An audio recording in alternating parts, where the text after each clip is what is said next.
Hello and welcome to Stories and Lessons. My name is Amy Ebert and I'm your host for today's podcast. Welcome back to the series on all things outside of your comfort zone. Today we're diving into something truly fascinating, the Law of Reciprocity. You know that awesome principle where what goes around comes around? Well, we're exploring how giving and receiving shapes our lives in ways we might not even realize. And speaking of giving and receiving, we're also raising our virtual glasses to something truly special, the power of cheering each other on.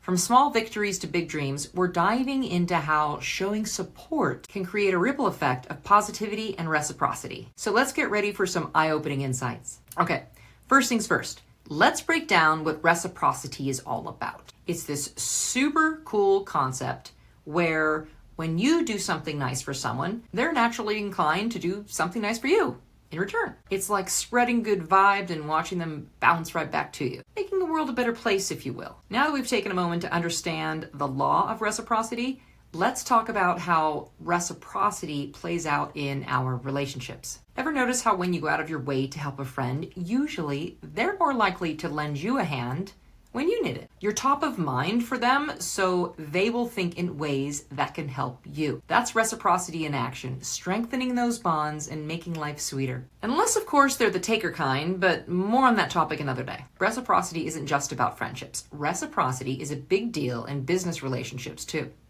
Think about those companies that go above and beyond for their customers. When you feel appreciated and valued, you're more likely to keep coming back for more.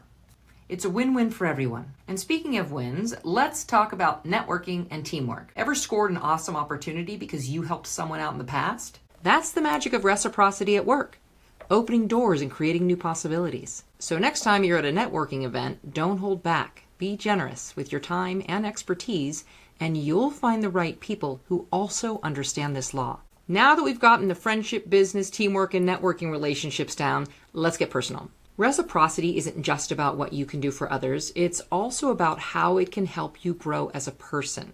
When you give back to your community or support someone in need, you're not just making their day, which is awesome, you're also boosting your sense of fulfillment and purpose. You're leveling up. We've gotten a lot of the generalizations out of the way, but there's also a physical and chemical component to this. Let's kick this part off by talking about what it means to cheer someone on. I myself was a cheerleader in high school, so I know a thing or two about it. It's kind of like that, just maybe without the team uniform. It's not just about clapping your hands or giving a high five, although, side note, there is science behind that satisfying smack of a high five. Research suggests that actual high fives activate our brain's reward center, releasing feel-good hormones like oxytocin and dopamine. So not only does a high five feel good at the moment, but it also strengthens social bonds and leaves both parties feeling uplifted. It's like a quick burst of positivity in the palm of your hand. Cheering others on is about genuinely celebrating someone else's success or efforts. And you know what's really cool? When you cheer someone on, they're often inspired to do the same for you. It's like a cheer squad of positivity. Think about the bright light in any team or group situation. When they aren't there, you notice. Let's talk about the impact of supportive cheers and why cheering each other on matters. Whether it's a friend reaching a personal milestone or a colleague nailing a presentation, showing support can make all the difference. It boosts confidence, strengthens relationships, and creates a culture of encouragement. Plus, it feels awesome to be a part of someone else's cheering section. But how do you cheer someone in a meaningful way?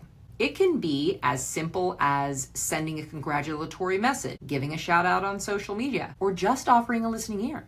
The key is to be genuine and sincere. People can tell when you're faking it. So let your cheerleader spirit shine. Now here's where things get interesting. When you cheer someone on, you're not just making their day, you're also setting the stage for them to cheer you on in return. Reciprocity in cheers. It's like building a supportive community, band, or tribe where everyone lifts each other up. And let's be real, we could all use a little more of that in our lives. Now guess what? The impact of our cheers doesn't stop with the person you're cheering on. It spreads far and wide, creating a ripple effect, inspiring others to do the same. Before you know it, you've created a chain reaction of positivity that touches countless lives. Talk about a powerful way to make a difference. So the next time you see someone crushing it, don't hesitate to break out those pom-poms, metaphorically or otherwise, and let them know you're a fan. Thanks for tuning in, and until next time, keep spreading those cheers. Having said that, thank you for listening to today's podcast. If you got value from what we've provided, why not spread the love by sharing this episode with someone, give us a thumbs up, and subscribe to the show so you never miss an episode. For more stories and lessons, check out some of my other episodes in the series. Thank you for showing up, and be well.